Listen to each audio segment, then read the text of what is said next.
भगवान श्री कृष्ण ने एक राजा के पैर क्यों छुए? सिर्फ इसलिए कि विभीषण का घमंड टूट सके। तो कहानी महाभारत के समय की है, जब महाभारत में युधिष्ठिर का राज्याभिषेक हो रहा था तो देश विदेश के समस्त राजाओं को आमंत्रित किया गया था। उन्हीं में एक थे विभीषण, जो कि लंका के राजा थे। वह भी आए तो उन्होंने आने के साथ भगवान श्री कृष्ण को प्रणाम किया, युधिष्ठिर को नहीं।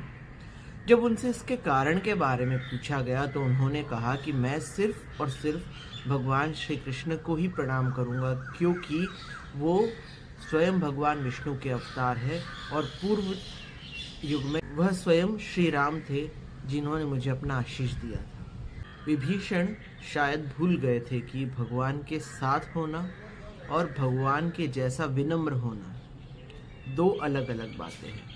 लेकिन भगवान श्री कृष्ण यहाँ पर विभीषण का घमंड समझ गए थे।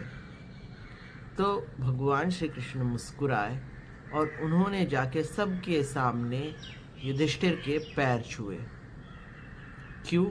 क्योंकि युधिष्ठिर उनसे उम्र में बड़े थे, उनके अग्रज थे, इसीलिए।